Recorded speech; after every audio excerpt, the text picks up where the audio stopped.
साठी 28 मे आत्ताच्या झटपट ठळक बातम्या। रवींद्र दंगेकर आणि सुषमा अंधारे यांनी केवळ स्टंटबाजी केली, विधानसभा अध्यक्षांकडे तक्रार करणार, शंभूराज देसाईंचा पलटवार। हिंगोलीत शेतकऱ्यांचे टावरवर चढून शिवले टाईल आंदोलन, शेतकऱ्यांना अवकाळी अनुदानाची तातडीने वाटप करण्याची मागणी। केवळ 2 डॉक्टर नव्हे, अनेकांनी त्या रात्री आपला इमान विकला, हळूहळू सर्व बासत्य बाहेर येईल, आमदार रवींद्र दंगेकर यांचा इशारा। आरोपींच्या सुटकेसाठी भाजपने कंबर कसली, कोणाला वाचा फुटलीये, काशीरामांनी लक्षात ठेवावे, पुणे अपघातावरून ठाकरे गटाचा आरोप।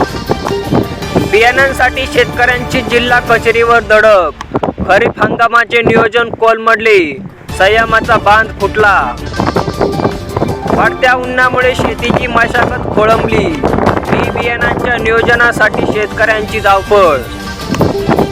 मी शांत बसणार नाही, सगळ्यांची नावं सांगेन, पुणे पोर्शे कार अपघाताच्या प्रकरणातील डॉक्टर तावरेचा इशारा, राजकीय हस्तक्षेपाची शक्यता। पुणे हिट अँड रन प्रकरण, ससून रुग्णालयातील फॉरेन्सिक विभागाच्या 2 डॉक्टरांसह शिपाईला 30 मे पर्यंत पोलीस कोठडी।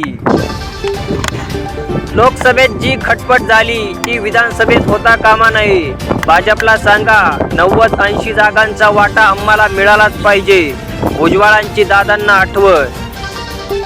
राऊतांना खोटे बोलण्याचे व्यसन, आदित्यांना पाडण्यात, ठाकरेंना सीएम पदावरून हटवण्यास राऊतांचा हात, मुनगंटीवारांचा पलटवार। गडकरींच्या पराभवासाठी प्रयत्न केले होते, ते दिसल्यावर फडणवीस नाईलाजाने नागपुरात प्रचारात उतरले, संजय राऊतांचा आरोप।